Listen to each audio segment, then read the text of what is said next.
जल हमारे लिए बेहद ज़रूरी है और जीवन जीने के लिए बेहद आवश्यक है। इस वीडियो में हम आपको जल का महत्व बताने वाले हैं। हमारे शरीर का लगभग 70% हिस्सा जल से बना होता है। केवल हमारा शरीर ही नहीं बल्कि पृथ्वी पर करीब 1/3 हिस्सा पानी से ढका हुआ है। जलवायु जीवन जीने के लिए एक महत्वपूर्ण भाग है। इन तीनों में से अगर कोई भी एक हमारे पास नहीं है तो हमारा जीवन संकट में पड़ सकता है। इस धरती पर पानी सबसे महत्वपूर्ण पदार्थ है जो जीव जंतु और मानव के लिए आवश्यक है। बिना पानी के हम तो क्या कोई भी जीवन का नेतृत्व नहीं कर पाते हैं। हमारे शरीर के वजन को बढ़ाने के लिए पानी सबसे आवश्यक है। पानी का इस्तेमाल हम पीने के अलावा कपड़े धोने नहाने के लिए करते हैं। जल हाइड्रोजन के 2 और ऑक्सीजन के 1 परमाणु से मिलकर बना होता है।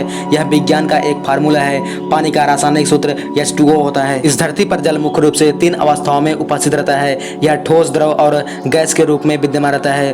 पृथ्वी पर तकरीबन 70% जल है और उसमें से करीब 99% खारा जल है जो पीने लायक और ना ही उपयोग करने के लायक है। जीवन जीने के लिए जल की आवश्यकता होती है और जल ही जीवन है। इस बात को कोई नकार नहीं सकता है। जल का ना तो कोई कलर होता है और ना ही कोई आकार होता है, ना ही जल में कोई खुशबू होती है और बिना आकार वाला यह पदार्थ आज सबके लिए एक जरूरत बन चुका है। हमारी पृथ्वी पर आज के समय में जल की मात्रा कुल तकरीबन 70% है, जिसमें से 95% पानी समुद्र और महासागरों में समाया हुआ है जो पीने योग्य नहीं है। जल की आवश्यकता हर किसी को होती है, फिर चाहे तो इंसान हो, जीव हो, जंतु हो, कोई भी प्राणी हो। यह सबसे जीवन का सबसे ज़्यादा और सबसे पहली आवश्यकता होती है। धरती पर अगर जल नहीं होता तो इस धरती पर जीवन संभव ही नहीं होता। अगर हम जल को बेवजह व्यर्थ करते हैं तो हमारा आने वाला कल खतरे में पड़ सकता है। जल का संरक्षण जरूरी है। अगर हम आज जल को बिना मतलब के बहाएंगे तो आने वाला कल हमें जीने नहीं देगा।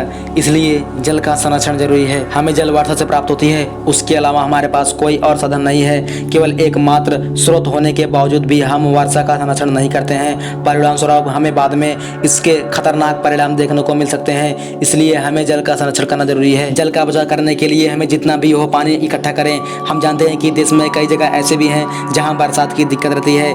इसके अलावा देश में कई ऐसी जगह भी हैं जहाँ खूब बारिश होती है। ऐसे में हम यह कर सकते हैं कि हम जहाँ पर बारिश होती है हमें उस जगह पानी को इकट्ठा करने के लिए प्रयास करना चाहिए। अगर हम आज पानी बचाने में सफल नहीं होते हैं तो हो सकता है हमें कल समुद्र का खारा पानी पीना पड़ सके और पता नहीं वो भी नसीब हो कि नहीं हो। जल का संरक्षण बेहद जरूरी है। तो दोस्तों अब आप समझ गए होंगे कि जल हमारे लिए कितना जरूरी है, इसलिए आप जल को व्यर्थ नहीं बहाएंगे। दोस्तों अगर आप इस तरह की जानकारी चाहते हैं तो हमारे चैनल को सब्सक्राइब कर रखें और बेल आइकन को प्रेस करें ताकि जो भी इस तरह की नॉलेज आपके लिए लाऊं उसका नोटिफिकेशन आप तक सबसे पहले पहुंचे।